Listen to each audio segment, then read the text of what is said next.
Hello and welcome to another ATP Geopolitics video with myself, Jonathan MS Pearce. This is a Ukraine war breaking news update.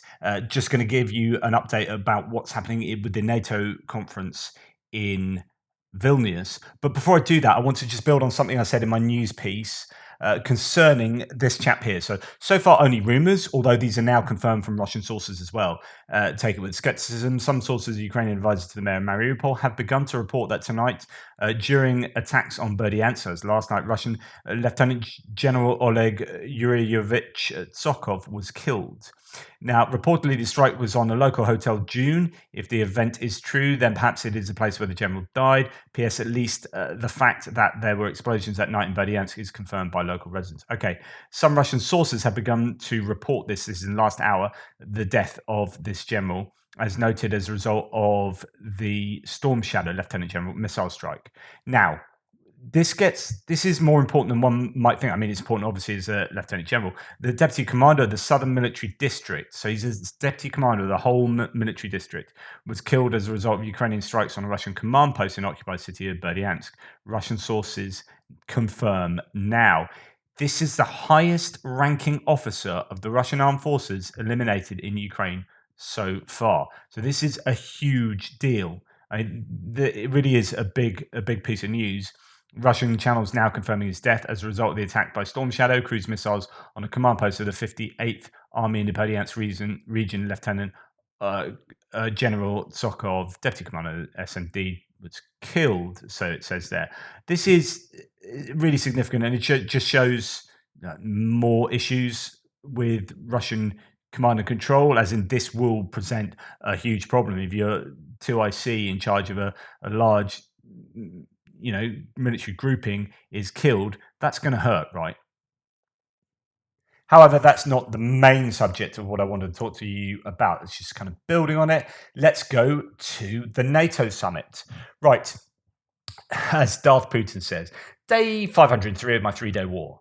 I have ended 150 years of Swedish neutrality by making NATO a much more attractive option to them. I remain a master strategist.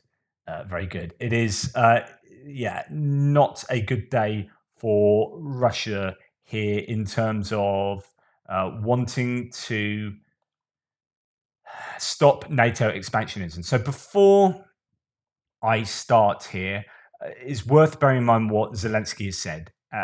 And I don't know if this is wise from Zelensky. He seems to have got a little bit irate today. He's just arriving now, I believe, in Vilnius. Absurd if Ukraine is not offered NATO membership. Ukrainian President Zelensky said it would be absurd if Ukraine was not invited to become a NATO member, and that uncertainty over its membership was motivation for Russia to continue its terror. He tweeted, "We value our allies, we value our shared security, and we always appreciate an open conversation. Ukraine will be represented at NATO summit in Vilnius because it is about respect, but Ukraine also deserves respect. Now, on the way to Vilnius, we received signals that certain wording is being discussed without Ukraine." We'll come back to this. And I would like to emphasize that this wording is about the invitation to become a NATO member, not about Ukraine's membership. So there's perhaps a subtle difference here. It's not saying that we are to become a member like right now, like we're going to do this summit and by the end of the summit we'll be members. That's never going to happen, right? You can't have Ukraine a member while the war is going on, because otherwise you're going to invoke Article 5 and then you'll have NATO troops suddenly in Ukraine defending Ukraine. So that's never going to happen. But what I guess they're wanting is a definite timeline for membership, something quite concrete. He says, "I would like to emphasize, it's about Ukraine's membership. It's unprecedented and absurd when time frame is not set neither for the invitation nor for Ukraine's membership, while at the same time vague wording about conditions is added even for inviting Ukraine. It seems there is no readiness neither to invite Ukraine nor to NATO nor to make it a member of the alliance. This means that a window of opportunity is being left to bargain Ukraine's membership in NATO in negotiations with Russia. And for Russia, this means motivation to continue its terror. Uncertainty is weakness, and I will openly discuss this at the summit." On the one hand, I think, you're being a bit risky here. You're going to upset the apple cart. But on the other hand, he's damn right. Like this is do or die for Ukraine, right? And if there is any sign of weakness on the part of NATO, then Russia will capitalize. Whereas if NATO say you're definitely going to be a member X, Y, and Z and put these things in place in a concrete fashion, then Russia, there's no kind of lack of clarity. There's no plausible deniability to anything because we didn't know what was going to go on or whatever. Everyone's really clear of what the roadmap is. So I actually, the more I think about it, the more I'm kind of going with Zelensky here. Now we go to that wording. Biden and Jens Stoltenberg appear at a press conference, so this has happened earlier. Sweden's incorporation into the alliance is historic and will improve the capabilities and strength of the alliance. We will be with Ukraine for as long as necessary, so that's good rhetoric and whatnot. Sweden being a member is huge. I mean, that's already massive. So you've got Finland and Sweden added to the roster, and that's a big dent for Russia's intentions. However, then we have this. Chancellor of Germany, Olaf Scholz, announced that the G7 countries, France, US, Britain, Germany, Japan, Italy, and Canada, will make a joint statement of security commitments for Ukraine. It's important for us from the beginning that there are security commitments for Ukraine that can be effective after peace is achieved. The G7 countries will make a joint statement to express this, he emphasized. So there's going to be stuff stated, right? The USA agreed with the wording. So here comes the wording thing. So the US agreed with the wording, but obviously Ukraine is saying, well, we haven't agreed with the wording and it concerns us. But then I suppose the argument back is, well, yeah, it concerns you, but you aren't NATO. So it's not up to you to agree the wording, right? That's up to NATO. So you can see both sides going on here. The USA agreed with the wording proposed by the decision of the NATO summit regarding Ukraine, said Joe Biden. Before that, the NATO Secretary General repeated that the allies at the summit plan to send a signal to Ukraine that they will support it as long as necessary and that they agree on a united and positive signal regarding Ukraine's prospects for joining NATO. What Zelensky would be saying is, I don't want a signal, I want a firm commitment with a time frame. Now, Duda, who is the Polish leader, so I hope we will make important decisions for NATO and Ukraine. The Polish leader noted that Ukraine has a strong army with great experience. It must be understood, if Ukraine were admitted to NATO today during the war, it would first of all demand the application of the 5th article. So this is Duda saying they can't be members now. NATO statute on military assistance in the event of attack. This is not only a concern of Germany, this is a fear that exists in many countries. So Duda's correct there. He's saying, like, they're not going to join now.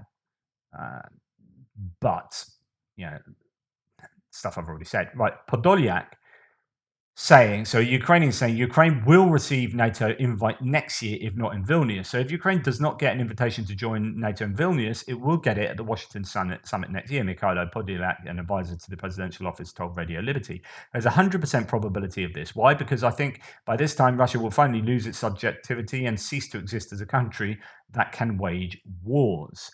He said, adding that Ukraine should win the war by 2024. Now, that brings me on to this very important statement by Petr Pavel, who is a really big supporter, former NATO himself, really big supporter of Ukraine, president of Czechia. The window of opportunity for Ukraine to achieve a result on the front will close by the end of the year.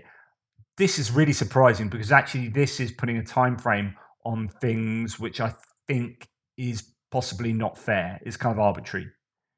And I'm not sure that this is well advised. And that's very surprising coming from literally one of the biggest supporters publicly of Zelensky and Ukraine's war efforts. He connected with his upcoming elections in the US. He connected this with the upcoming elections in the US and other countries with which Kiev's support may decrease. So, however, his rationale is broadly quite right. There is growing concern about US elections, and I know many people are talking about, many Americans, and I know many of my listeners are Republican Americans who support Ukraine. So they aren't necessarily either the norm or they are the norm, but the minority in the GOP, in the Republican Party, is louder and seems like it's the norm. So there are these issues.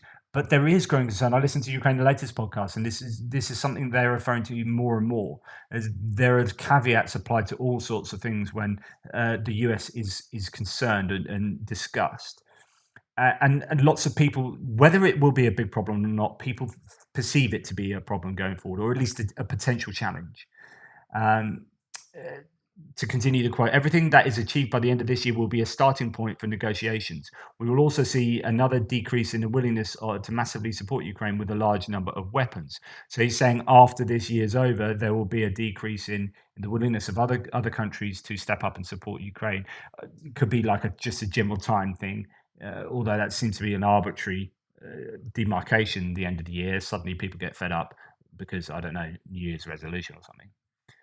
But I think this is generally looking at election cycles and other variables that might go into that. So while I agree with what he's kind of saying there, I disagree with saying that out loud, if you like, in that kind of public sphere, which is then putting pressure on the counteroffensive in a way that you've got to make it work or else. In other words, they might end up trying to pressure things unnecessarily that affects the lives and potential deaths of soldiers on the front line. So I do understand what you're saying. I just wouldn't have said that out loud like that. Right. Now, although there's lots of discussions yet to happen, I mean, it's not really started, the NATO summit. There have already been commitments, military aid commitments, that are really pretty staggering. So the Norwegian government has said it will quadruple military aid to Ukraine this year from the planned 2.5 billion kroner to 10 billion kroner. So that's nearly $1 billion. It was kind of 250 million, 200 something million, up to 900 something million US dollars worth of aid. That's absolutely phenomenal for Norway. The Norwegians will also allocate additional funds to the NATO support fund for Ukraine. So that's a really big commitment. Then we have the Germans saying that they're putting together 600 to 700 million euro package, which is a $700 million package. The details will include 2 Patriot SAM launchers, not the whole batteries, but 2 launchers to add to existing batteries, and the surface-to-air missiles to go with that. That's obviously super, super important. 25 Leopard 1A5 tanks. That'd be a further 25, I presume, than ones that have already been committed. 40 Marder 1A3 infantry fighting vehicles, capable IFVs.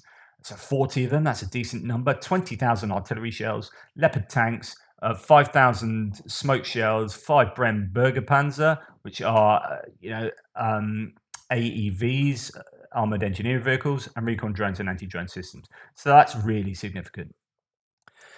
So yeah, drone stuff as well, recon drones, anti-drone systems. That's all really good stuff from the Germans there. Fantastic.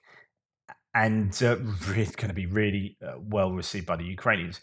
And then France has now said that they're going to deliver Scalp EG long-range air-to-surface cruise missiles to Ukraine. It's Macron said that. These are the equivalent to the Storm Shadow missiles. They have around 300-kilometer range. And identical to Storm Shadow in appearance, range, warhead, functionality, and manufacturer. So, that's why they're pretty similar. Now, apparently some of them have already been delivered. So it's not that they haven't had Scalp. So we talked about this before. Thierry as well, being French, has talked about this on the threads. And, the understanding that they did have Scalps, we just weren't too sure. Now it has been, I think, a French diplomatic source said they were talking about 50 Scalp missiles produced by MBDA, but they already have had some there. In total, Ukraine has fired 40 to 50 Storm Shadow cruise missiles. Now, is 50 a big amount? Well, it's better than nothing. Given that that's about what Ukraine has fired already. Ukraine has had tremendous success with those Storm Shadow missiles. So basically, this last, I don't know how long they've been using Storm Shadow missiles. Is it a month and a half or so? They all that last month and a half, that's what France are providing. So that is really good. Could they provide more? I don't know. Is 50, not enough? I don't know. It's certainly welcome, that's for sure. And I actually don't know how many the UK have provided. People have said previously it could be anywhere up to sort of 700, depending on how many we had left in stocks. Would we have given them all? Probably unlikely. Could it only be something like 100? Who knows? I just don't know. So this will certainly help, and that'll be really good. the challenge, I think, for things like Storm Shadows and Scalps are the craft, the airframes that carry them. They have to be adapted, and actually, I don't know that there are too many jets that can carry these. So I guess work will be ongoing in terms of adapting those airframes to suit these weapons. As the day goes on, there'll be more announcements, I'm sure, regarding aid. I don't think that'll be the end of it, but there's certainly a lot more to be said about the negotiations that will be taking place with regard to NATO and Ukraine's accession to the group. Anyway, I hope that was of use to you. Take care, and I'll speak to you soon.